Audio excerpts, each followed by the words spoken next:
buenas tardes.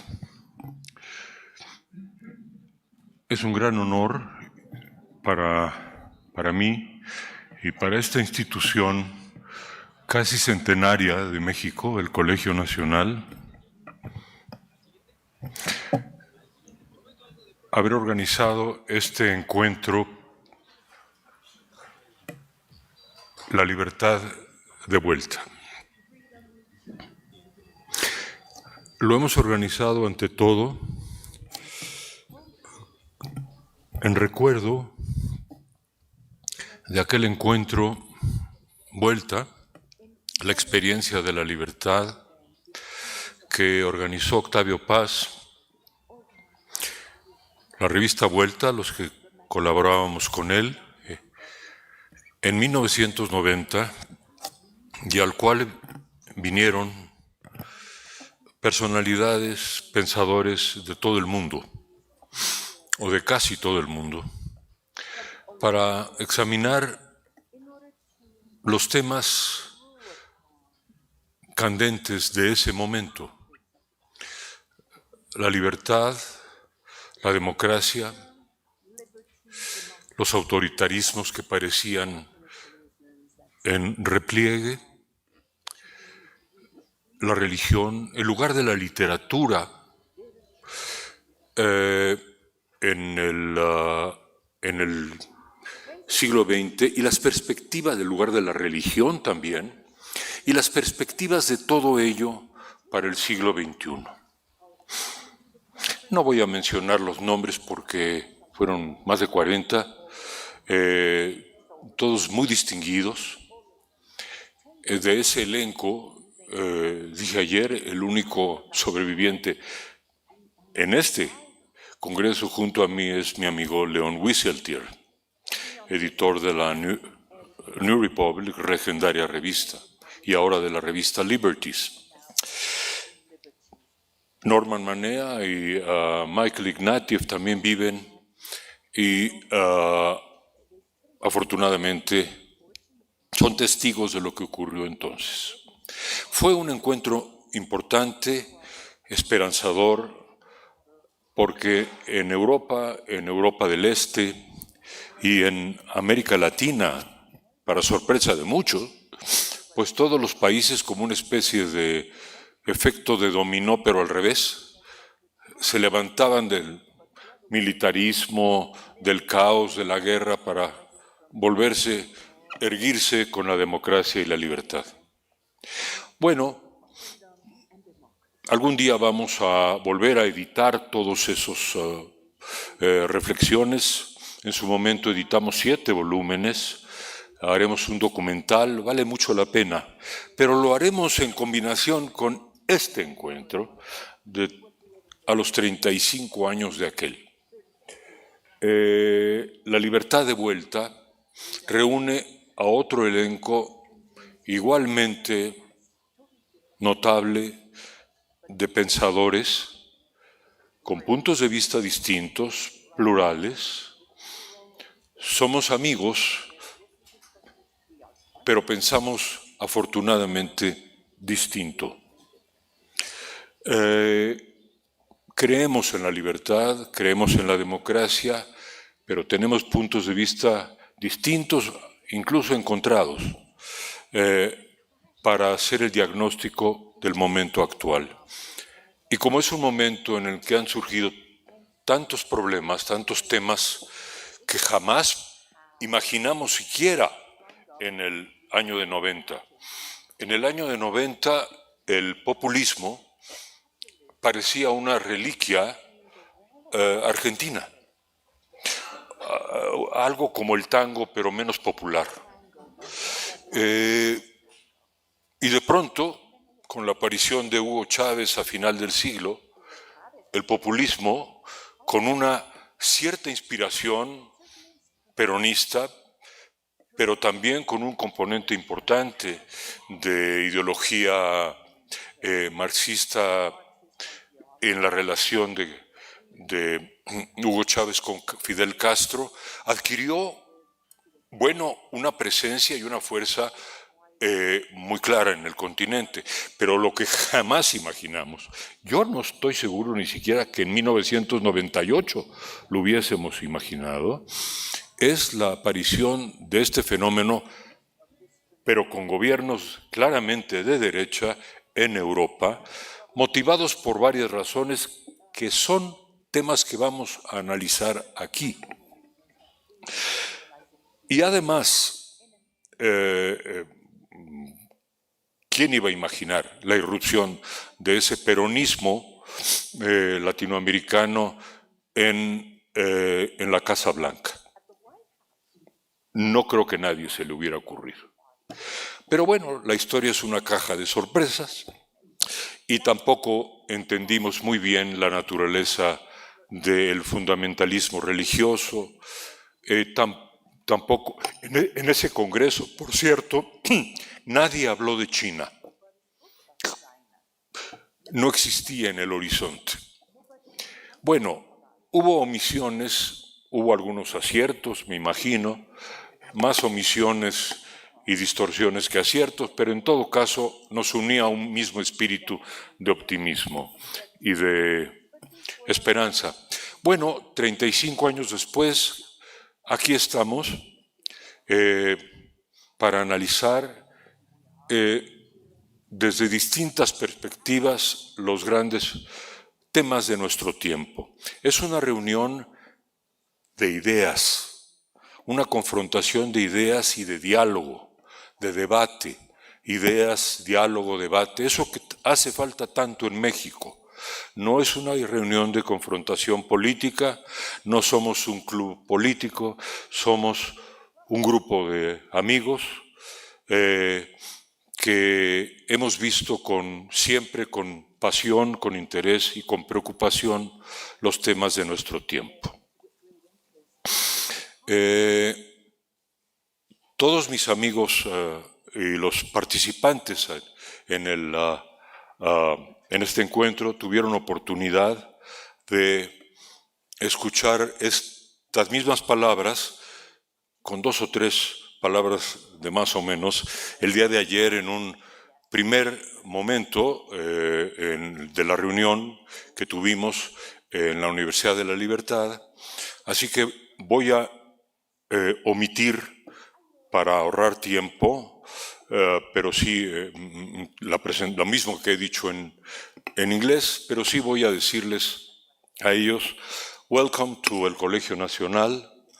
This is an institution founded in 1943. Here in this place, the most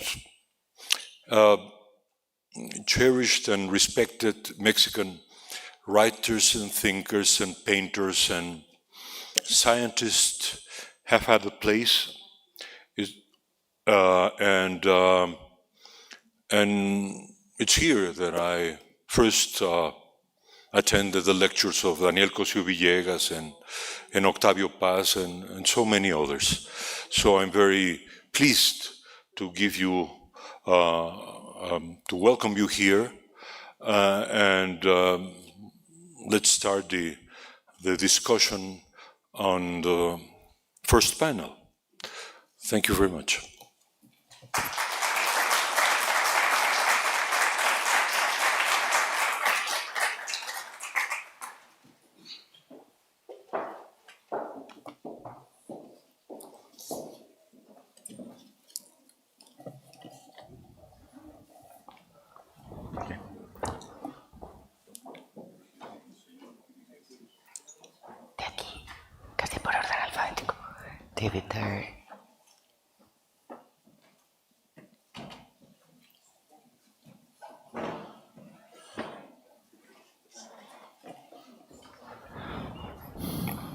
Muy buenas tardes, nuevamente bienvenidos al Colegio Nacional. Le agradecemos sus palabras a Enrique Krause, historiador, director de Letras Libres y miembro de este Colegio Nacional desde principios de siglo. Yo soy Christopher Domínguez Michael, miembro del Colegio Nacional también, y paso a presentar a los participantes en esta primera mesa de esta tarde, que lleva por tema Economía y crisis de representación. Participan Carlos Elizondo Mayer Serra, que es un distinguido investigador y estudioso de los pesares y avatares de la democracia en México y colaborador habitual del periódico Reforma. David Frum, que ya estuvo con nosotros ayer, es un analista político del Partido Republicano y su libro más reciente es Apocalypse Trump, sobre el declive de la democracia en los Estados Unidos. Y le sigue Iván Krastev, que es una voz muy conocida en Europa, en varios foros de difusión y combate por el pensamiento liberal. Particular importancia tuvo en 2020 su libro sobre la pandemia. Finalmente, nuestra moderadora es Andrea Aguilar, una destacada periodista española, colaboradora de Letras, Libres España desde hace 25 años, desde el principio. También participa activamente en El País de España. Y pues nos da mucho gusto dar comienzo a esta mesa y otra vez gracias por estar aquí.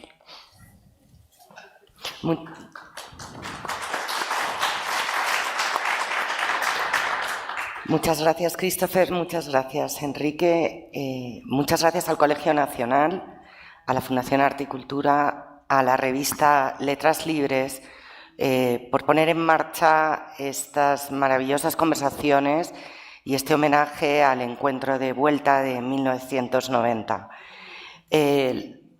Allí, esta conversación se está retransmitiendo por streaming, nos están siguiendo en directo por el canal de YouTube y por la página web del Colegio Nacional. Un saludo a todos los que están conectados y un saludo también a todos los que nos acompañan aquí hoy. Gracias por venir. Las conversaciones arrancaron ayer, este encuentro arrancó ayer y ya se habló del liberalismo y sus críticos y también de los nuevos ejes autoritarios. Esta tarde estamos aquí reunidos para hablar de la economía y la crisis de representación, es decir, para hablar de las consecuencias que la economía tiene o no tiene en la erosión de las instituciones democráticas, en el auge de los nuevos populismos. Se ha hablado mucho en los últimos años de la comparación con los años 30, con el auge de una derecha muy fuerte, con la falta de respeto a las instituciones democráticas, también con el auge de populismos de izquierda. Creo que es maravilloso que hoy aquí tenemos reunidos a un representante muy destacado de México, una mente brillante de Europa del Este, y también a un excelente conocedor de la realidad estadounidense, lo cual nos va a dar una perspectiva muy diversa y nos va a permitir ampliar el contexto. En este mundo en el que el nacionalismo parece que gana y gana adeptos, aquí vamos a por el internacionalismo y a por abrir la conversación. Quiero arrancar con Carlos. Voy a plantear una serie de preguntas a cada uno y luego la conversación se irá animando y, por supuesto, animo a los participantes a que se respondan entre sí. Carlos, ¿la economía ha afectado a la erosión de las instituciones democráticas en México? ¿Sí o no? Sí, lo siguiente, no. Let me first thank a lot, Enrique, for the opportunity of being here. I'm very sorry, but I will be speaking in Spanish because at el Colegio Nacional. I'll not speak Bulgarian, I promise. At el Colegio Nacional, speaking in English would be, to say the least, strange, especially with público mexicano. Entonces hablaré en español, aunque eso tenga un cierto costo en la conversación. Sí, por supuesto, Andrea, digamos, lo que México ha vivido del 82 para acá es un bajo nivel de crecimiento y una enorme promesa de que seríamos capaces de crecer mucho más. Si en la primera mitad de este periodo, después de la crisis del 82, estábamos digiriendo el populismo anterior. Una digestión que ya se nos olvidó, pero fue complicadísima, la economía quebró. Es común decir que los neoliberales llegaron al poder, pero no llegaron por gusto. No llegaron a vender empresas públicas porque era divertido, no abrieron la economía porque pensaban que era lo mejor, lo hicieron porque no les quedaba de otra. Sin embargo, ese proceso fue enormemente costoso y lo increíble desde entonces es que la extraña pseudodemocracia del PRI, una democracia con muchos adjetivos, logró sostener un ajuste brutal en la economía. Pero no fueron capaces de rehacer la economía en esa apertura, en esa privatización, en esa creación de un modelo neoliberal, por decirlo rápidamente. Se generaron enormes expectativas, pero no solo tuvimos una nueva crisis en el 94, sino que el crecimiento promedio del 2000 al 2018 es de 2.4%. A diferencia de España o Polonia, donde la apertura y la integración con las economías respectivas generó un boom, un crecimiento mayor al de sus vecinos, en el caso mexicano fue apenas un crecimiento como el de nuestro vecino. En un contexto de creciente desigualdad, de exclusión social, en un país que está concentrando la riqueza, instituciones muy débiles, incapaces de proveer seguridad y los principales bienes públicos, más la crisis del 8, el camino estaba hecho para que llegara un líder con un discurso distinto. Y ese líder es, por supuesto, Andrés Manuel López Obrador. Como es una conversación, solo voy a decir una última cosa para que no acabemos en una conferencia, que hay que tener presente que las democracias capitalistas, y solo conocemos democracias capitalistas, no ha habido democracias en regímenes económicos distintos, enfrentan una tensión fundamental entre un hombre, un voto, la idea de que la esfera de lo político es una esfera que nos permite a todos ser iguales, participar por igual, y las mayorías, por definición, tendrían un espacio para tratar de igualar el terreno que el capitalismo genera una enorme desigualdad. Y el modelo neoliberal, en su búsqueda de la eficiencia, pues generó condiciones de mucho mayor desigualdad y además, atravesados por la crisis del 2008, abrió la puerta a gobiernos populistas, es una mala palabra populista realmente, gobiernos que logran convencer a la mayoría de que hay una ruta distinta y en las democracias pues gana quien logra convencer a la mayoría que hay una ruta distinta. Muchas gracias, Carlos.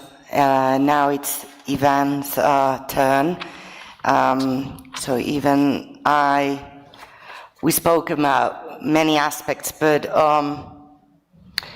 does economy help explain the rise of illiberalism in Eastern Europe, in Hungary, in Poland, or does it not? How has the history been written over there? Thank you, and thank you very much. It's my first time in Mexico, so it's a great pleasure to be here. And as we know from Dante, the most important is who is your guide. Nevertheless, you go to the hell or to the paradise. What matters is who is guiding you there. And really, I'm very lucky that I got this first meeting. Listen, economy matters everywhere, for every society, for every political regime. You cannot explain the illiberal turn in Eastern Europe based on the economic factors. And from this point of view, the most important country is Poland, to make this point. When the populist government came to power in Poland in 2007, Adam Przeworski, one of the famous theorists of democracy, said, this should not have happened. And if you really look at the macroeconomic data, for the last 35 years, there is not a single year of recession in Poland. Polish economy is the fast-growing economy in Europe, and even more when you ask people how they feel. Of course, they are winners and losers of transition, but the majority of the Paul said, we feel fine, we're doing okay, we are much more optimistic about our individual lives. So from this point of view, economy does not explain everything. On the other side, it's also not true that the populist governments are totally destroying economy. This is also the other story of Eastern Europe. Basically, when the Law and Justice Party, which is a very conservative nationalistic party, came, they made a lot of other things that we should not like, but on the level of the economy, the economic growth was there, and by the way, the social inequality has been narrowed. Many of these right-wing populist parties in Central and Eastern Europe were functioning like social democratic parties. So the story, in my view, is in a different place. And from this point of view, I want to refer to a book which in 2011, Harvard economist Daniel Rodrik wrote, which is called Globalization Paradox. And he said, listen, what is impossible for a country in the current condition is to have three goals at one and the same time: democracy, national sovereignty, and a major integration in the global economy. You can take any two of them, but it is always going to be, in a certain way, at the cost of the third. And what we see in Central and Eastern Europe is very much the rise of sovereignism. Because European Union is about democracy and economic integration. So you have a national democracy, but you're losing the idea of the national economy. And you're compensating this with a very strong push for cultural sovereignism. You're coming with a type of majoritarianism, and from this point of view, this is very much going to what you see also in other places. The major message is, I care only about my own people. I don't care about anybody else. And I do believe this is the difference in Central and Eastern Europe. There are Central and Eastern European countries where economy is explaining more than in the case of Poland. But even in the case of Hungary, we should be fair about this. Viktor Orban came to power because of the major economic crisis of the previous liberal socialist regime. And he did certain things. For example, he went against the foreign investors in order to protect the Hungarian currency and so on, which were quite popular. So I'm saying this because my major point is, we talk about populism, but populism is always in plural. There is a famous Swiss joke, if you allow me a joke, about a German boy, French boy, and Swiss boy, all of them 10 years old, basically arguing where the babies come from. And the German boy said they come from the skies, and parents find them in front of the door.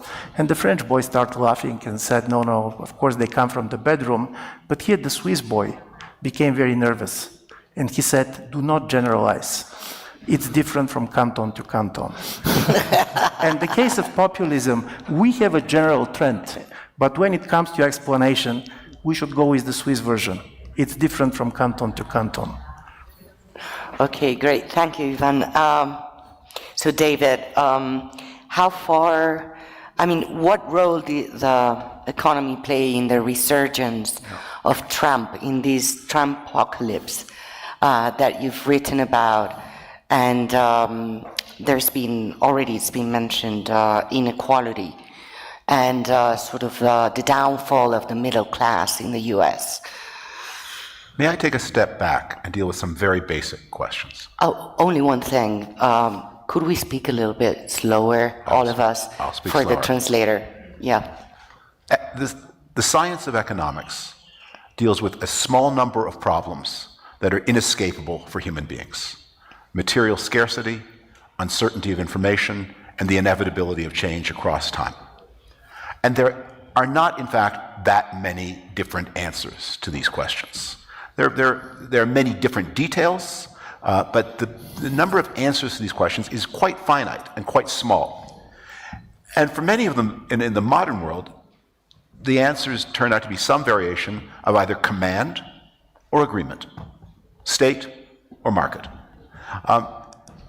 And that is always what we are debating. And there are differences of degree, differences of detail, but what we're always debating is, how do we solve these problems, scarcity, uncertainty, the inevitability of change across time, in a universe where there are two broad families of answers, command or agreement.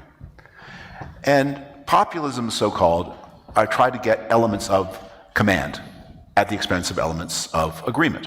And markets and liberals advocate greater amounts of agreement at the expense of command.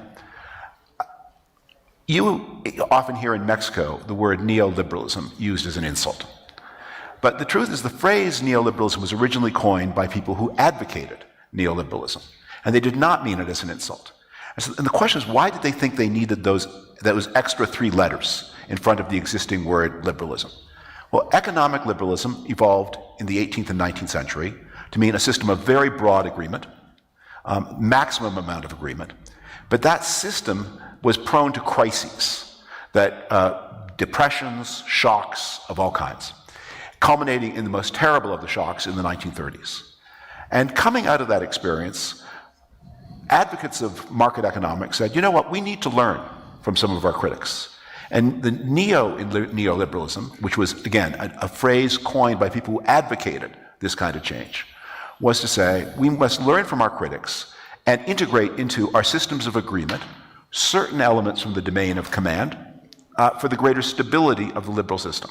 For example, when there is a threat of a boom or a bust, we should have a central bank that can smooth the boom or the bust. When people are coping with the uncertainties of unemployment and old age, we should provide some provision, which will also help, by the way, mitigate the problem of boom and bust. One of the reasons you don't get big Great Depressions anymore is because people know in a real crisis, in an advanced economy, there is some level of social provision. People don't fall to zero. They continue to get certain benefits. And that keeps those who produce also producing. So neoliberalism is a phrase that reflects market thinkers' respect for their critics and their need to learn and their need to adapt. It's a tribute to the learning nature of market economics. Now, the advocates of command are not so good at learning. And indeed, in some ways, they're getting worse.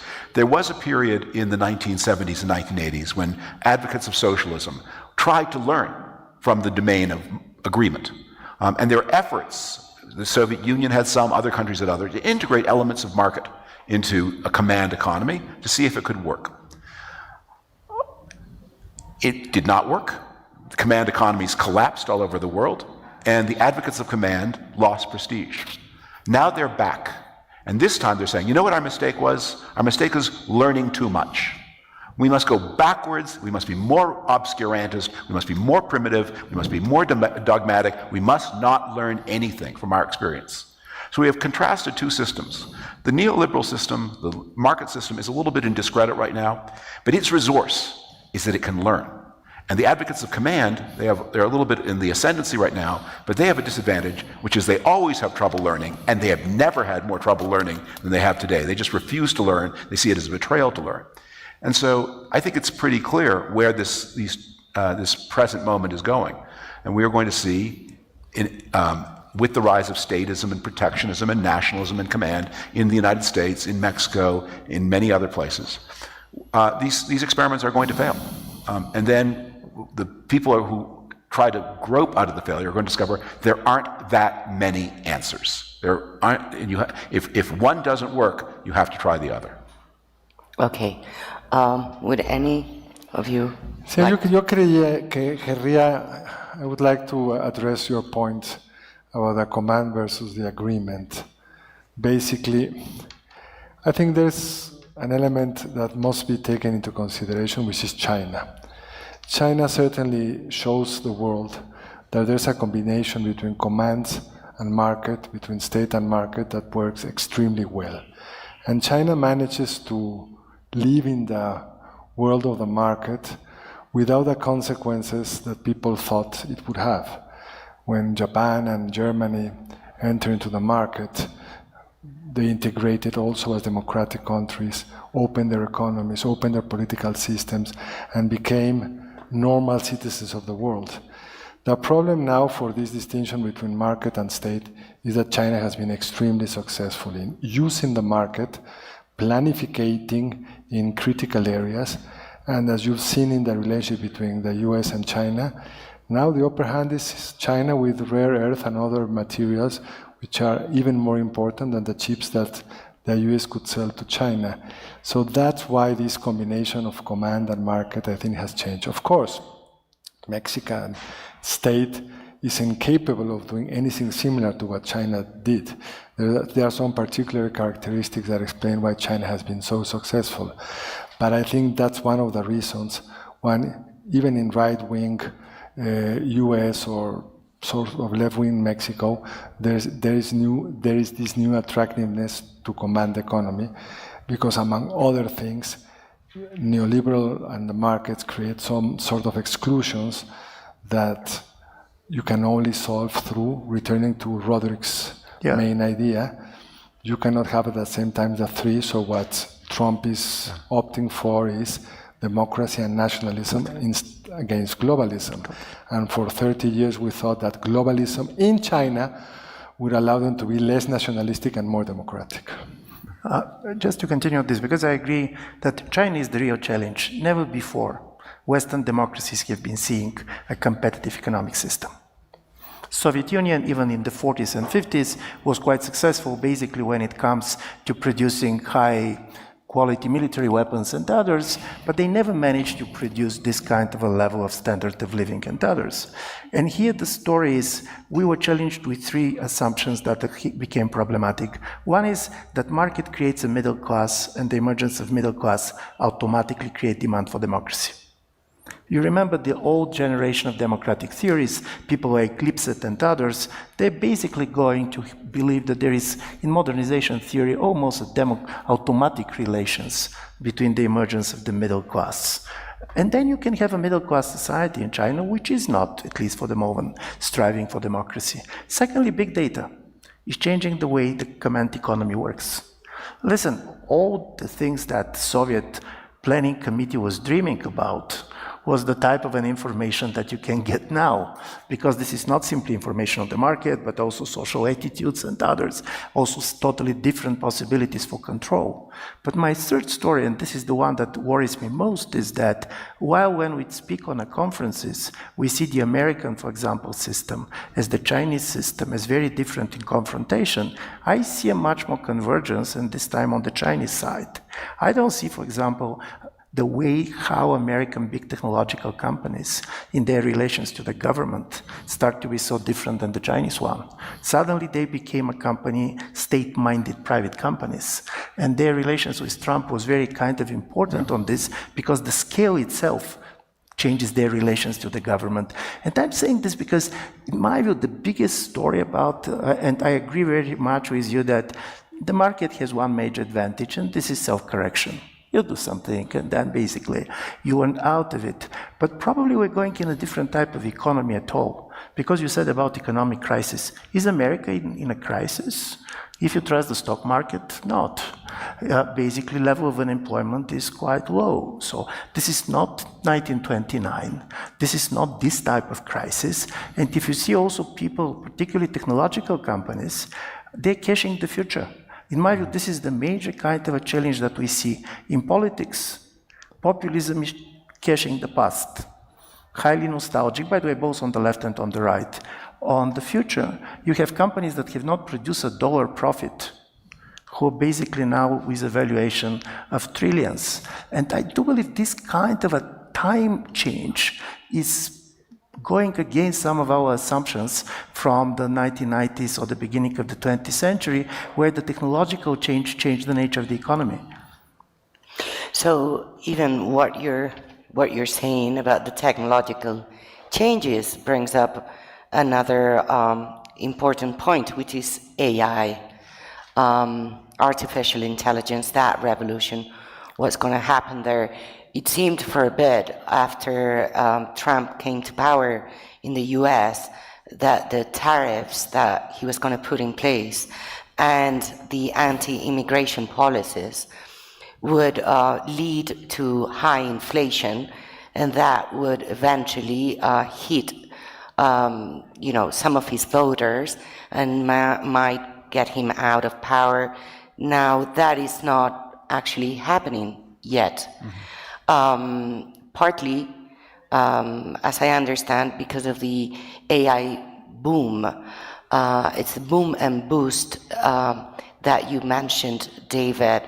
So here, different things that I would like you all to comment So it's AI and that boom, and then the boost would be COVID and what happened there. Even you wrote a book about it, so. No, I'll start. I do believe that COVID is totally under-analyzed breaking point, both in political and economic terms. We talk about protectionism, but to a certain extent, there was a kind of anti-globalist sentiment in any different moment. But it was during COVID which suddenly you realize how much you are dependent for major goods on things that are produced thousands of kilometers away. That created this very major strong push all over the world towards we need a type of national economy.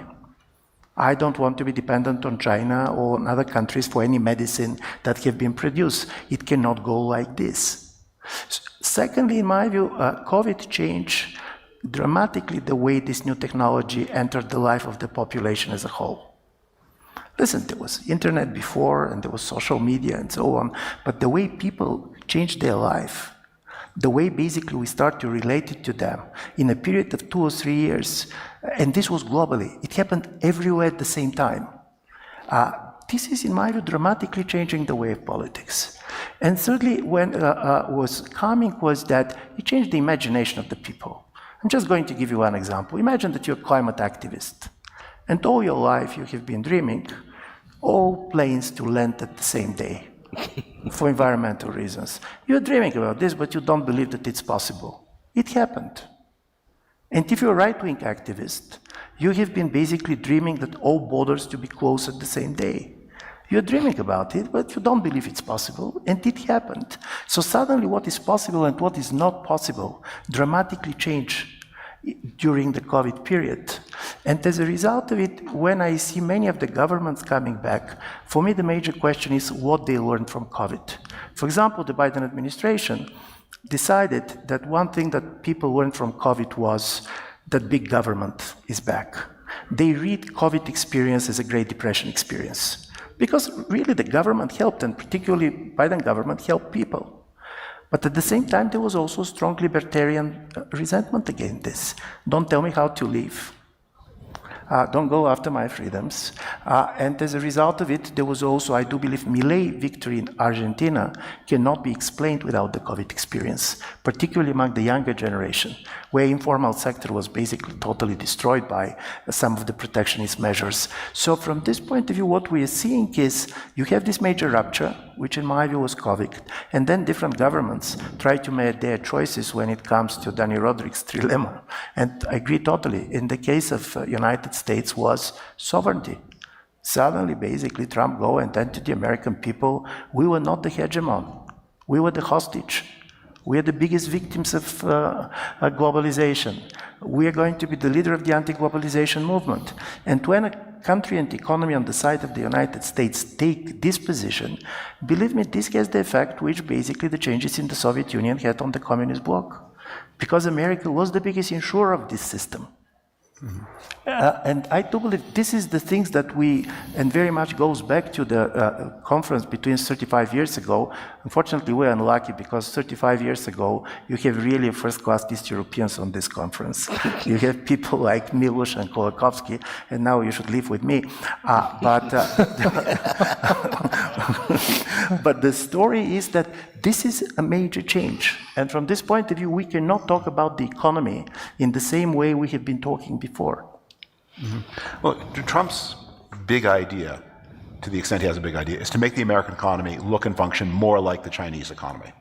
More control over the movement of people, more ownership by the state over the productive economy, borders tighter, more state control over supply chains, and that is, and also more and more and more debt. Because when you try to understand the Chinese seeming miracle, how are the Chinese not subject to the same laws of gravity and motion that everybody else are? Well, the basic miracle of the Chinese economy was twofold. One was they had a society with a very high level of education over hundreds and hundreds of years that had been immiserated by crises in the 19th and 20th centuries. But it's like Poland. When the crises end, the human resources of the society propel the society forward.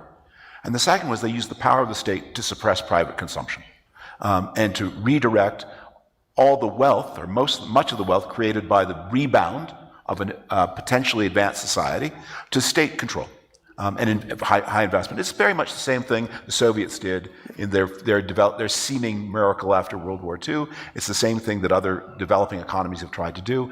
And the Chinese had the advantage. That's actually the present Mexican government's approach. But it doesn't work in Mexico because your government is not repressive enough to make this. It's plenty repressive, but it's not repressive enough to suppress private consumption so much. But Donald Trump looks at this and says, I don't see a system that is partly rebound and partly making terrible mistakes that are going to lead to disaster. I see this as a model for the United States to emulate at the expense of American liberties and at the expense of American world leadership. So as Yvonne says, with a second Trump presidency, yes, it is true that the global market is in crisis because the country that has underwritten and supported the global market is retreating. Because one of the things that was so true in the great days of our much lamented neoliberalism was in the 19th century, if you were a maritime power of any size, the Netherlands, Denmark, and you wanted to protect your shipping from pirates, you had to have your own navy, which cost money. And if you wanted to protect your people from being invaded and their houses burned down by their neighbors, you had to have their own army. And after 1945, the United States said to its friends, you know what? Pirates, our problem. We'll have a navy, you won't. The problem of people invading your borders and burning down your houses, our problem. No one will have an army of any meaningful heft. All the armies will be integrated into an American command structure. You will not have to fear your neighbors. And all of this will liberate enormous resources for productive use. And the United States can abundantly afford the cost of providing security to everybody else because it's cheaper than war, as the United States learned twice in World War I and World War II. And as the United States withdraws, everyone has to now find the resources to meet their security challenges. Because as I say, the problems are always the same. They are inherent in what is our human nature, and there aren't that many solutions. And when a solution that worked is abandoned, we revert to solutions that have been tried in the past and that don't work so well. Me gustaría tratar de contestar un poco tu pregunta porque le hemos dado la vuelta. Y ciertamente la economía mundial ahora enfrenta una tensión muy particular porque de acuerdo a todos los parámetros que se hubieran imaginado los economistas, el aumento en las tarifas, lo que tú dijiste, debería de habernos llevado a una situación económica muy distinta. Si bien cabe resaltar que la tarifa real existente es menor a las que se anunciaron, sí es un mundo de mucho mayor protección que en el pasado. Nunca Estados Unidos había estado con este nivel de proteccionismo. Y al mismo tiempo también es cierto que no ha tenido impacto alguno en la reindustrialización de Estados Unidos. Si uno ve el empleo industrial en Estados Unidos, es prácticamente el mismo, un poco menor de que existía antes de la llegada de Donald Trump en este segundo periodo al poder. Entonces, ¿qué es el cambio increíble, novedoso, una ruptura con la economía en el pasado? Pues es la inteligencia artificial. La inteligencia artificial hoy está explicando prácticamente todo el crecimiento en Estados Unidos, con lo cual además se está desequilibrando aún más los beneficios de este crecimiento, porque como decías tú hace un segundo, pues muchas de estas empresas no generan un centavo, lo que se espera es que generen el futuro, pero quienes tienen acciones de esas compañías ya vieron una mejoría patrimonial importante, con la cual se pueden sentir cómodos para seguir gastando ese pequeño sector de la población. Entonces, lo curioso para mí del caso de Estados Unidos es que llegó al poder Donald Trump con un discurso de no solo Make America Great Again, pero de mejorar la situación de las clases populares, mayoritarias, por lo menos y de la clase media, de la clase media, blanca, ex-industrial, y está lejos de haber logrado eso. No solo no ha logrado eso, sino vimos en la discusión respecto a la cerrada del gobierno de Estados Unidos, pues parte importante del objetivo presupuestal del gobierno de Trump es que aumenten las pólizas de seguro médico de los ciudadanos de Estados Unidos. Parte de los pleitos jurídicos que hubo entre el gobierno de Estados Unidos y algunos jueces, fue que ellos querían, los jueces, que siguieran pagando los food stamps y Trump no lo quería hacer. Entonces, es un gobierno extraordinariamente complicado desde el punto de vista sociológico porque tiene un discurso de inclusión, pero en la práctica tiene una estrategia de política económica que es profundamente conservadora, profundamente concentradora, y que muy, a mi juicio, muy diferente del caso chino, si bien hay un gobierno que quiere tener más control sobre la economía, los que tienen el control de mando son las empresas tecnológicas. Las empresas tecnológicas en Estados Unidos tienen un margen de maniobra frente al Estado impensable en las empresas tecnológicas de China respecto al Estado chino. Entonces lo que estamos viendo es un experimento que no sabemos dónde va a terminar, porque no sabemos en qué momento esa promesa de crecimiento nuevo anclado en la inteligencia artificial va a llevar realmente a mejoras increíbles en la capacidad de producir moléculas médicas, capacidad de coordinación en logística que vuelva más productiva la economía de Estados Unidos. Eso no lo hemos visto todavía, pero sí empezamos a ver los costos en materia de empleo. Entonces, la pregunta inicial que me hiciste, que está descrita en el párrafo sobre la conferencia, sobre esta sesión de la conferencia, estamos ante una tensión muy complicada que es una de las razones por las que llega Trump al poder, es porque una parte de los ciudadanos de Estados Unidos no se sienten representados, se sienten excluidos. Y olvidados, y lo que estamos viendo es un ciclo parecido o peor al pasado, con una diferencia. Es algo que decías tú que me parece bien importante, que es que la economía, pues, ciertamente en Polonia no lo explica, en el resto de países lo explica mejor, pero hay un elemento central que la política previa a este ciclo populista olvidó, que es que la gente quiere ser considerada, representada, y aunque las políticas públicas no sean las mejores, por lo menos que parezcan que están pensados en ellos. Y lo que Trump ha hecho muy bien, López Obrador y Claudia han hecho muy bien, en Polonia han hecho muy bien los gobernantes más populistas, es que hablan a un sector de la población que se sentían excluidos por ese discurso meritocrático de competitividad que el neoliberalismo en áreas de la eficiencia generó y que permitió cierto tipo de crecimiento que no existía antes, etc. Entonces yo creo que ahí es donde estamos frente a un dilema muy interesante. Déjame nada más cerrar con el caso de México, porque el caso de México, no solo cada cantón habría que pensar sobre la diferencia de cada cantón, sino luego vemos a América Latina como un mismo fenómeno, al populismo como un mismo fenómeno, y el populismo mexicano es muy particular.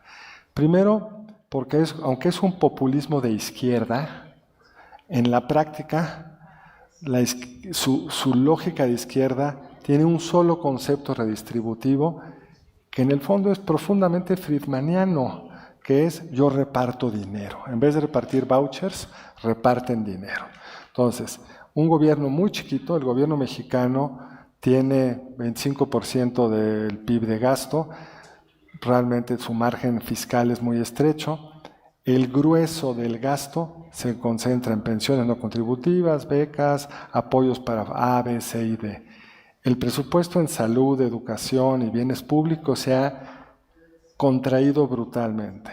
Entonces, es de izquierda en el sentido que reparte, es de izquierda en el sentido que hizo una política laboral que permitió un aumento en el salario real, que es su gran triunfo de política económica, pero es absolutamente neoliberal en construir un Estado que pueda construir las capacidades reales para incorporar a la economía moderna y más con los retos de la inteligencia artificial en educación, salud, etcétera, a la población de este país.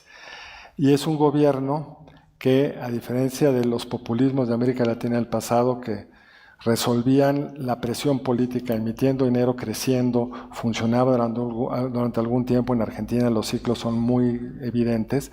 Es un gobierno que decidió ser macroeconómicamente prudente, aceptar que se va a crecer poco. El crecimiento en el sexenio pasado fue de 0.8%, cuando la economía de Estados Unidos creció 2.4%.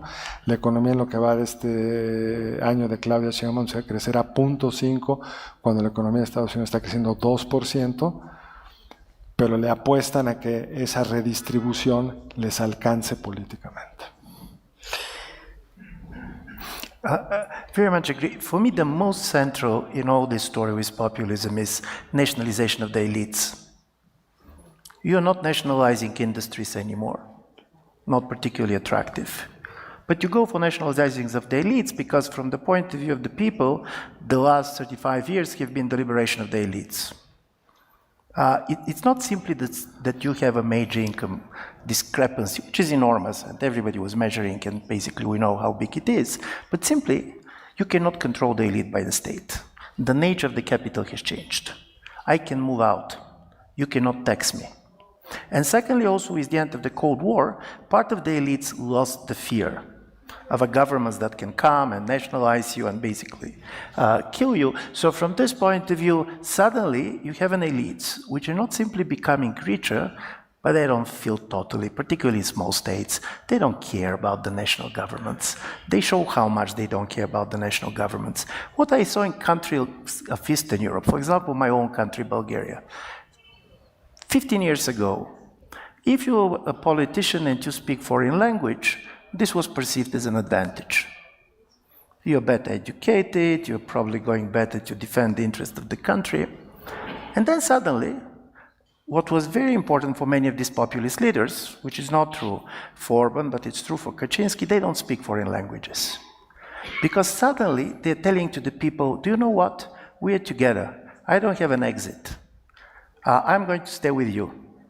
And this story, stay with us, is becoming critically important. And from my point of view, this is the interesting about the Trump phenomena, because people all the time talk about the corruption of the previous system. Listen, Mr. Trump can be accused of many things, but he cannot be accused of not being corrupt. This is not something that he's hiding. This is not something, this is not about this. But in my view, this is very important that suddenly you have this type of a government and said, no, if you want to basically steal, you should stay here. Your kid should be here. And by the way, the Russian government was the first to do this. It was extremely important. This was Putin's project. If you want to steal in Russia, be sure that your kids are going to be in the country and that basically you're going to be in the country. You are trapped here. You have to be loyal. Yeah, you should be there. And I do believe this kind of a story, how to deal with the elites, because during this 35 period, I do believe all over the world, people get more rights, but they don't have the feeling that they get more power. Because the rights was coming from institutions, from the general environment, from the fact that you can move basically. Also people discovered that it's much easier to change the country if you don't like it than to change the government of a country that you don't like it. So this is why migration became so important. But what you're doing with the elites. And if you see in this sovereignist moved everywhere, in a strange way, all these kind of global elites were pushed to give a loyalty pledge. So when the technological companies go to meet Trump and treat him in a very emperor way, this is also a show which they're showing to the American public that we're an American company. Suddenly there is no cosmopolitans anymore. Suddenly everybody goes with their national identities. Companies become American. By the way, sanction regimes are very much also contributing to this. And in my view, this is new, and this is part of this basic deglobalization, which is not simply economic policy. Well, deglobalization seems to be very real. We had a period from 1990 to 2000 when world trade increased faster than the world economy. We had a period from 2000 to 2010 where world trade increased slower than the world economy, and this got nicknamed the period of slowbalization. And now we seem to be in a period of deglobalization. And as I said, there aren't that many answers. Where does deglobalization lead? It leads to war. This is very, you're hearing this very ominously in the United States, and you're seeing it in China. Both countries are putting themselves more on a war footing. The United States quite expressly so. The Trump administration talks again and again about how we have to have a more militarized economy. We need to re-domicile our supply chains, even though it means we're all going to be poorer, because we have to get ready to have a war footing. Hence the change of the name, the quite illegal name of the change of the name of the Department of Defense to the Department of War. It's an illegal act. The Department of Defense was created by Congress in 1947. It was named by Congress in 1949. The president can't change the name. But it is revealing a mentality, which is the reason the Department of Defense got its new name in 1949 was partly so that the Army and the Navy would stop squabbling, to bring them all into one building, and the Air Force too, but also to say the United States uses its military power to maintain a world structure of peace and security. It is not looking to fight big wars in the future. It is looking to prevent wars, to apply military power to security problems, but to prevent general wars. Now it seems to be quite explicit in the Trump administration. They want a general war with China. They're getting ready for one. And when you get ready for one, you make it more likely. And the Chinese too, as they reimpose larger and larger elements of command on more and more of their economy. They're not as reckless in the way they talk as the Trump administration is. But you can see the intention, and it is also deeply menacing. And the behavior becomes more aggressive. As I say, there are not that many solutions. There's commerce and there's conflict. Talking about war, you mentioned Russia. What's happening with the Russian economy and the Putin regime as an example of how or how not economy affects an illiberal regime? Listen, Putin is a great study of this process of deglobalization, which at one and the same time was very important for Russia to be part of the global economy, because Russia is very much depending on the export of natural resources. From this point of view, in many respects, Russia managed to achieve the communist ideal not to exploit people, because they're mostly exploiting natural resources. No, but if you see, basically 40% of the Russian budget is coming from oil. What they did, and this was very interesting, because they very much used the West to do what they wanted to do. First, after Crimea, when the Western sanctions was put, suddenly the Russians came with counter-sanctions on agricultural products. And all my American economist friends said, the Russians are crazy. No, they were not crazy. They were preparing for the war. When you are preparing for the war, for you, food sufficiency is critically important. So they came with the tariffs in order basically to go classical import substitution story to basically prepare the economy for the war situation. And secondly, of course, what they started to do very much is try to cut Russia from the global financial market, because they expected what is going to happen with the financial sanctions. They basically was trying to get their internet, very much the idea of the digital sovereignty.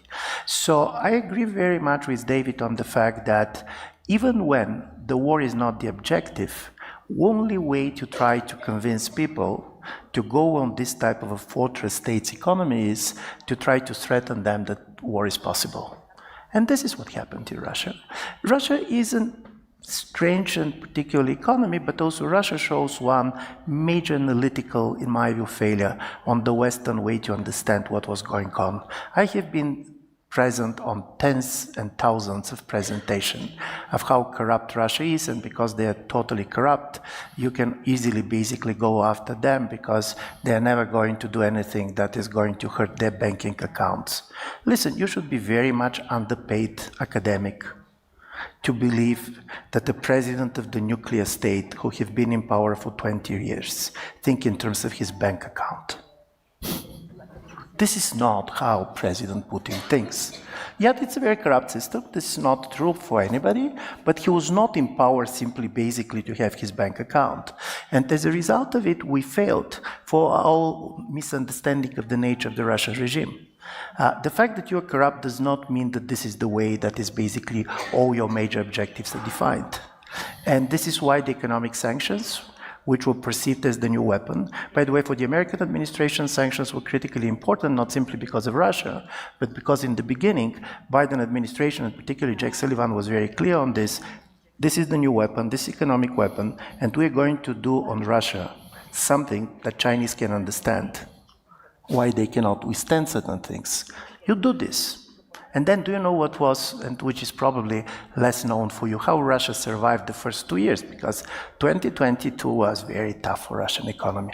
Paradoxically, Russia was saved by liberalism. The first, the very liberal leadership of the central bank.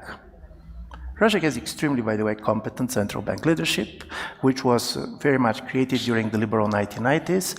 They're one of the most fiscally, by the way, stable and conservative in the world, and they were very competent in how they're dealing with the financial story. But secondly, in the first 2 years of the sanctions, what the most important thing that happened in Russia is that tax inspections of small and medium businesses almost disappeared. Never before small and medium businesses have been in a better situation.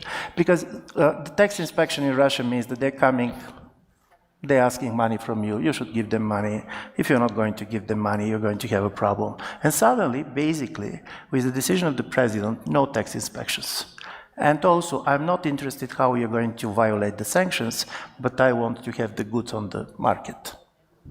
This, by the way, is changing now because Russia has a fiscal problem, so Russia started going after companies, and 4 times there was increase for the last year of the tax inspections. But paradoxically, liberalizing the market saved Russia in 2022-23, and you have more new small and medium businesses that have been created in Russia in 2023 than in the previous 5 years.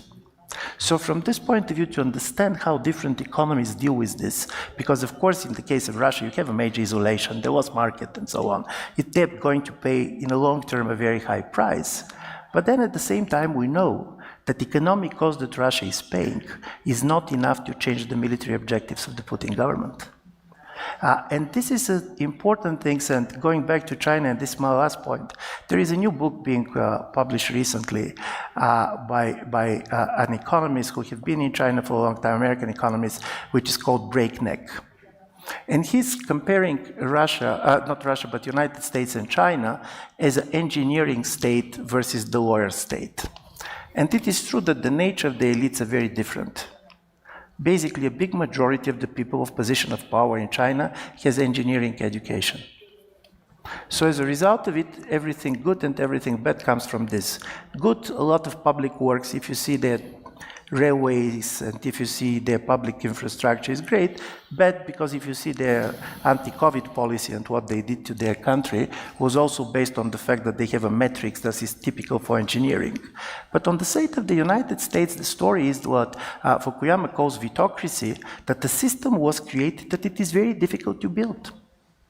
In a certain way, everybody has a lawyer. It's very easy to stop any type of a project.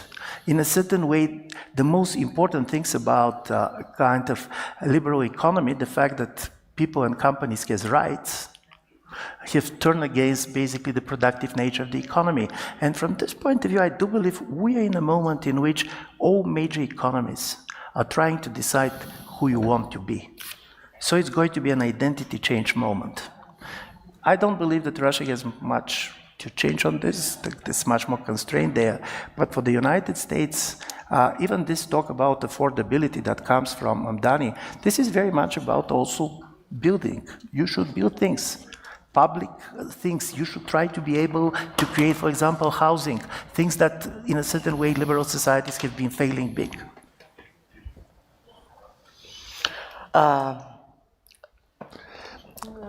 Reaccionando al tema del poder, la guerra y el ejemplo que Rusia le da a los europeos, que estamos de regreso a un mundo donde lo que importa es el poder y no las instituciones.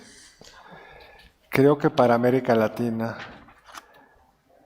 cómo Trump resuelva el esfuerzo que está haciendo de construir una estrategia frente a los gobiernos populistas de la primera generación en América Latina, en concreto Venezuela y Cuba, esta idea de que llega un grupo al poder, llega con el apoyo amplio de una población que se siente no representada, van centralizando el poder, destruyendo las instituciones y se quedan disrumpiendo, digamos, el orden democrático, aislándose del mundo, acercándose a China y a Rusia, y esa, en la visión de Trump, que cree que el poder es para usarse, que América es para los americanos, pues es el que hoy tenga al 15% de su fuerza militar en el Caribe, enfrente de Venezuela, pues no debe ser algo que difícilmente no va a terminar en algo.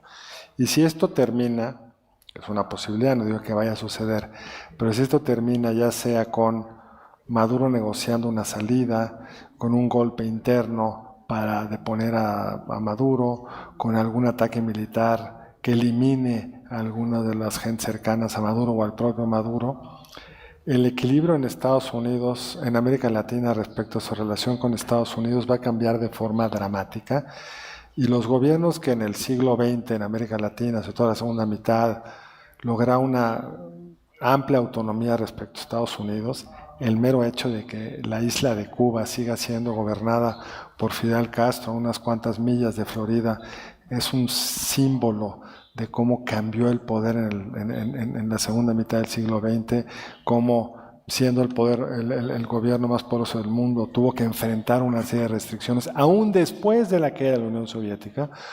Podrías argumentar que mientras la Unión Soviética estaba ahí, hubiera puesto en riesgo algún tipo de escalamiento militar. Cuba ha estado pues, aislada, prácticamente en el estancamiento económico o incluso en la destrucción más dramática de sus capacidades productivas, cuarta parte de la población cubana saliendo de Cuba, y sin embargo Estados Unidos no ha podido hacer nada, y creo que con Trump hay el anuncio de un objetivo distinto. Le tiene sin cuidado las reglas internacionales, estas lanchas que incinera con presuntos delincuentes ahí enfrente, pues viola cualquier principio de derecho internacional, pero no le ha costado políticamente nada, y creo que cómo termine esto va a definir el espacio de maniobra que tienen aquellos gobiernos que construyen regímenes populistas, estatistas, antinorteamericanos, etcétera, en la región. Carlos, este intervencionismo americano del que hablas, que tiene una acción, está teniendo una acción militar, pero hay otro tipo de intervencionismo que hemos visto recientemente y que quizá toca con alguno de los temas de esta mesa muy directamente, que es lo que ha ocurrido con Estados Unidos y el gobierno de Milei, y con el peso argentino y con esas elecciones y con ese giro radical en las encuestas respecto de lo que ocurrió finalmente en los resultados. Bueno, es un intervencionismo muy fuerte, ¿no? Y insólito hasta el momento. ¿Qué lectura haces también de esa? Sí, de hecho es parte de un patrón más general. El fracasado pero intento de intervenir en Brasil en defensa de su amigo Bolsonaro. Es decir, Trump lo que le proyecta interna y externamente es que si eres mi amigo estoy contigo, si no eres mi amigo puedo estar contra ti. Y en el caso de Milei, pues era de todos los presidentes de América Latina el que más se acercó a Trump y a la Casa Blanca desde el principio. Incluso su estrategia de la motosierra, su estrategia publicitaria de la motosierra fue captada por Elon Musk en su proyecto de tratar de reducir el gobierno de Estados Unidos. Y creo que para Trump era muy importante mandar una señal de que si me cuestan $20,000 millones voy a estar contigo. Pero el otro lado que me parece bien interesante es que en el América Latina del pasado y en la elección en Argentina los peronistas, los kirchnerianos trataron de jugar ese juego. Y la intervención de Estados Unidos hubiera sido un motivo para no votar por Milei. Si el nacionalismo argentino, uno hubiera esperado en la vieja lógica del siglo XX, hubiera sido costoso el apoyo de Trump. Y luego de ser costoso, sucedió lo que tú dijiste. Pero eso lo que indica es la depauperización de la Argentina y el pánico a vivir otro shock económico. Absolutamente, pero aún en los shocks a veces los países se enredan en la bandera nacional. Aquí no se enredaron en la bandera nacional, y en parte por lo que dice, lo mismo en Venezuela. Si tú preguntas en Venezuela, ¿quieres una intervención de Estados Unidos? Digo, no hay encuestas que podamos citar confiables, pero lo que te dicen los que están en el terreno de juego es que una amplia parte de la población de Venezuela querría la intervención de Estados Unidos. Y eso es el costo del empobrecimiento que te generan estas políticas macroeconómicas absurdas, que en el corto plazo funcionan, en el mediano no, en el corto plazo te dan el poder, en el mediano no te pueden echar aunque tengas todo el poder. Si en algún país se cumple lo que decía Gian de que es más fácil cambiar de país que cambiar de gobierno, es Venezuela. Una cuarta parte de la población de Venezuela optó por cambiar de país porque no podía cambiar de gobierno. Y en ese contexto, pues Estados Unidos se vuelve como la luz, digo, no digo que sea una acción correcta, ni respete las reglas internacionales, ni mucho menos, pero lo interesante, como lo pones tú, es que están tan pauperizadas las poblaciones que lo ven como una opción atractiva. ¿Cuál es tu lectura, David? What's your reading of these American interventions we just mentioned? It was an example of Trump wanting to make the United States less like itself and more like somebody else. American interventions are obviously very frightening to the rest of the world. American military power is so enormous. And through history, whenever there has been one great power, Philip II, Louis XIV, the other powers combine against the great power. The United States, since 1945, has avoided that fate because it has provided security for free to everybody else. It's made its power not a threat to others, but a resource to them. And for those people, and Latin America has a different experience, but for the close American allies in Western Europe and Northwest Asia, American power was not a threat. American power allowed you to have a much more generous social welfare state than you otherwise would because you didn't have, and provided peace because the Germans and the French knew they couldn't fight each other anymore. That was over. It would not be allowed. And the United States has, since 1945, has understood that while it uses its power in its own interests, and sometimes quite selfishly, and sometimes stupidly, it usually is concerned with some form of legitimation. In the past half century, since the Reagan era, there have been two major interventions that the United States did directly in Latin America. There was the Central American Wars that were indirect, but directly, the Grenada invasion in 1983 and the Panama invasion in 1990. And in Grenada in 1983, the United States created an international coalition of other Caribbean powers. And you can question how serious this was, but when 1,900 American troops went into Grenada in 1983, there were also, I believe, 300 troops from Jamaica, Barbados, and other Eastern Caribbean countries to say this is a multilateral invasion. And although that was perhaps a fiction, it was a legitimating device. And because the invasion was so swift, so cost-free to both Americans and the Grenadans too, and because the transition was so dramatic and successful, there wasn't a lot of question. In 1990, when President George H.W. Bush toppled Noriega, he did so. He didn't have a coalition that time, but there were court orders against Noriega, not only from the United States, but also from France, and I think from the pre-coup government of Panama itself. And so you could say, well, we are intervening not just because of President Bush's wish, but to honor an American court order. And indeed, after Noriega finished his court sentence in the United States, he went to France and served a court sentence in France. This time, there is no form of legitimation at all. There's no authorization by Congress. There's no authorization by any kind of international coalition. There are no allies. There are no partners. In fact, Trump is going out of his way to, the most important partner you could have in a military intervention in Venezuela is with Colombia. And Trump is going out of his way to alienate and insult Colombia. They're not helping either, but he's making it very easy for Colombia not to help. There's no public support at home. There's no budget. There's no appropriation. If the action, whatever it is cheap and easy and successful, then he won't need it. But if there's any difficulty, if there's any form of resistance, if the United States forces outrun their budgetary authority, he's got nothing. He's got no ability to go from Congress. So he is, and he is alarming everyone by saying that the central theory of American power from 45 to the first Trump administration is, as scary as it looks, you know what? It's not going. You can get on the right side of it. You can make it a resource for you. It will protect you more often than it will threaten you. There's no sense in combining against it. If this operation is one where, without that structure of legitimation, American power looks very frightening and very similar to Chinese power. And a lot of people who don't have deep cultural connections to the United States, I mean, the Europeans aren't going to change, the Japanese aren't going to change. But if the locus of competition becomes Southeast Asia and the Indian Ocean, countries like Indonesia, Vietnam, Malaysia, they have no fondness for the United States. They have no common history of cooperation. India, they regard the United States as just one great power, and they can balance them both. And in a world in which the United States power seems as unpredictable, or actually even potentially more unpredictable than Chinese power, as unconcerned with legitimation as China, maybe even less concerned with legitimation, you put a lot of countries into positions where they have to make their own choices in a way that is very dangerous to long-term security for the United States and very dangerous for the peace of the world. So here I got some questions from the audience, and one of the questions, David, is about the Chinese currency and how does it affect its how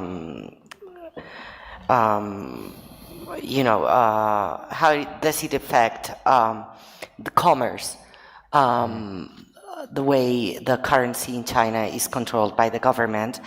And the question says, ¿funciona el partido único y el mercado? One party and market, does it work? Does that combination work? Look, China is an economy, depending on how you count, 2/3 or 3/4 the size of the United States. And it's obviously a bigger population. So you would think you'd be able to walk into a store anywhere in the world with a stack of Chinese money, and it should be somewhat accepted. But my understanding is if you take a $100 American bill anywhere, it will buy something. And if you take Chinese money outside of China, it will buy nothing. And that is because that currency forms, money is a very mysterious thing, it forms many functions.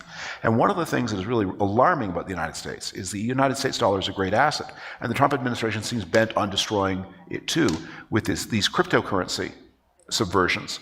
And I'm in the middle of writing a big article about how radical and dangerous this is. In order to basically finance short-term borrowing of the United States, in order to drag more people to buy American debt, they're compromising the sacredness and integrity and universal acceptability of the dollar in ways that detract from American power and wealth.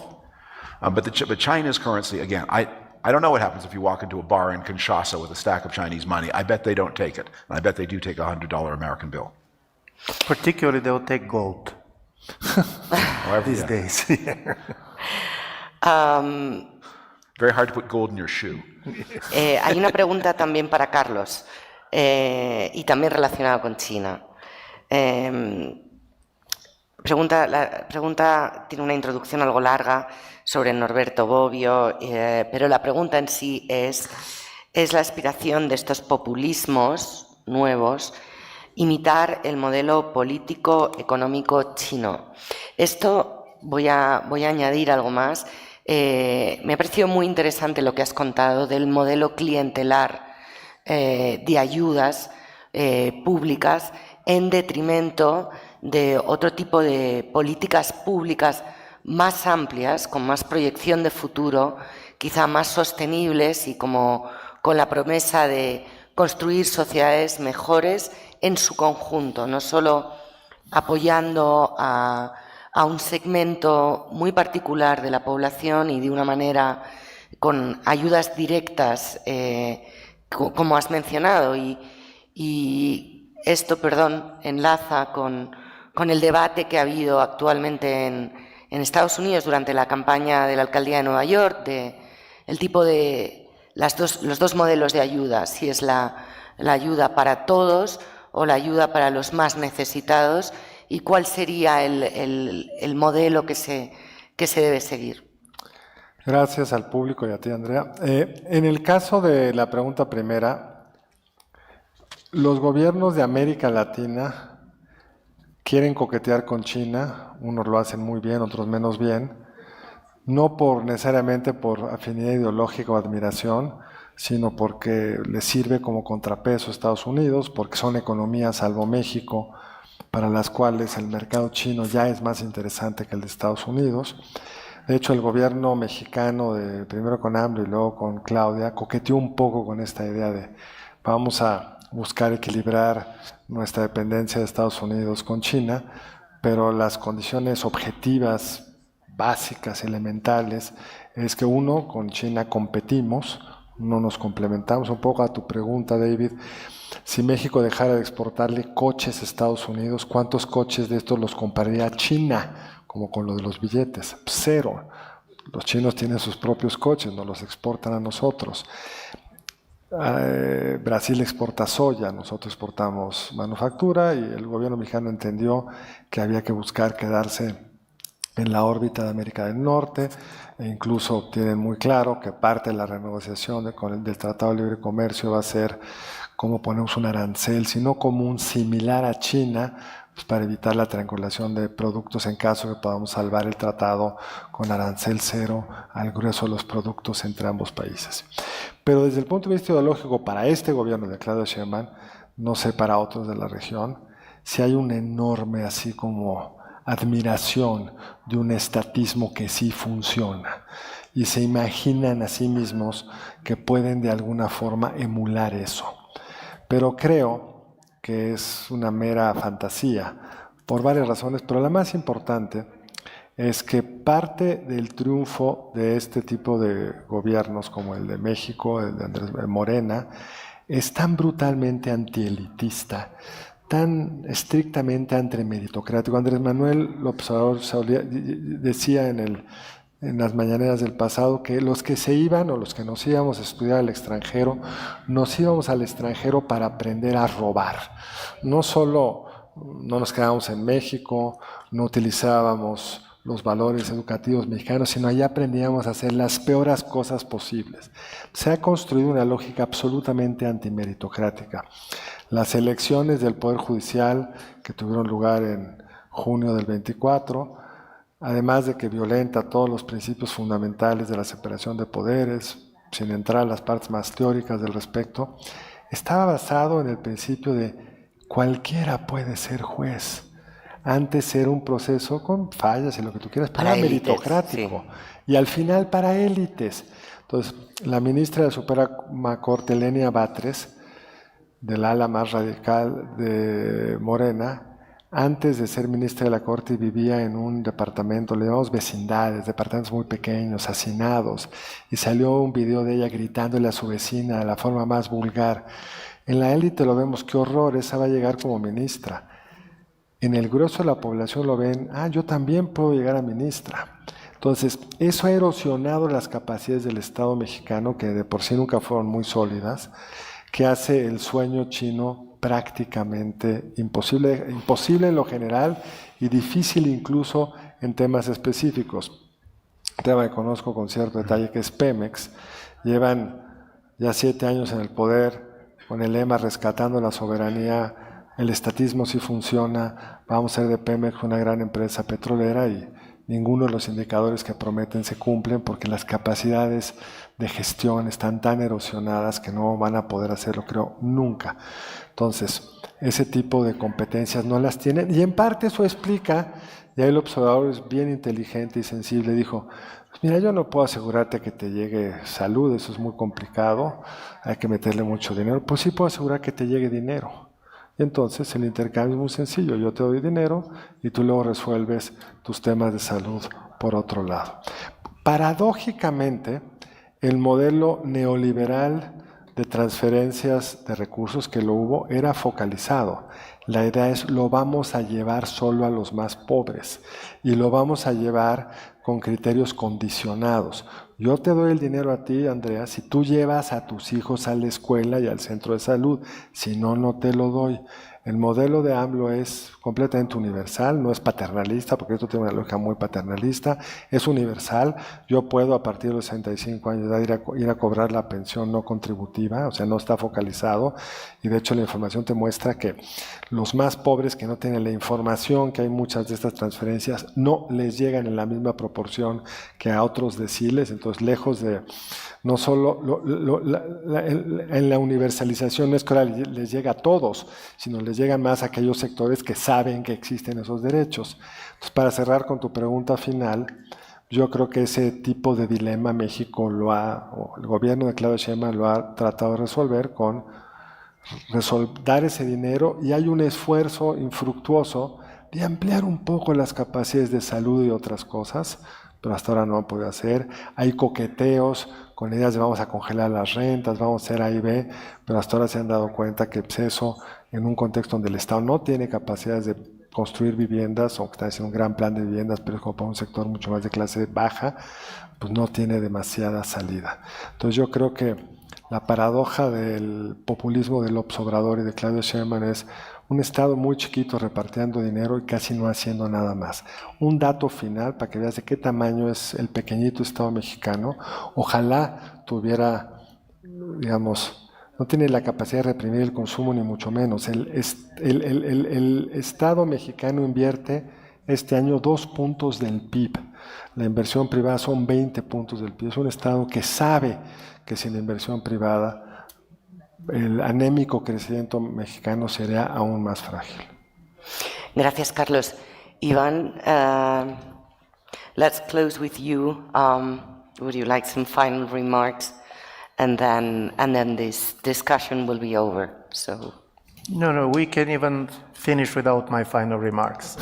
But because in my view, what was really interesting listening to the other participants is that we're going into a different type of an economy.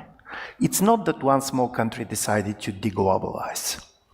The United States decided to go on this. And the problem is that this is changing the choices of everybody else. Even countries that want to stay very much integrated in the global economy, by the way, European Union is fighting for this, and if you talk to Japanese and others, they cannot do it in the way it was before.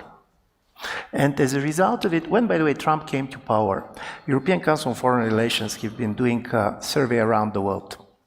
And he was not welcomed in Europe, in South Korea, but he was quite welcomed everywhere else. People believe that Trump is going to be better for peace, better for America, better for their relations. And one of the story was, and this was interesting, they were reading his tariff policy as I'm not interested in any ideologies. I don't care about your regime. I don't care about your sovereignty. Only what thing you care is the surplus with the US. And this is not true. Basically, Brazil does not have a major trade surplus. So policy towards Brazil is very much about politics. Support for Argentina is very much about politics. So he's learning basic things, that you have friends and enemies. And I'm saying this because I want to end on something. Economy is going to change. They're going to be dramatic. Obviously, there is new regionalism. I very much agree with you. Mexico does not have a choice to go with China. Ideologically, you can even start speaking Chinese, but it's not going to change the nature of your economy. And also, and this is my last point, being Chinese is not easy. And it is so not easy that they are not exporting their model anymore. If you go back to the 1989, Soviets and Chinese leadership ended on the same page. Both of them agreed that the system does not work. But they disagree strongly what was the next step, effective and what was wrong. Gorbachev was a man of ideology, and he believes that what was good was the socialist ideas, what was bad was the party state.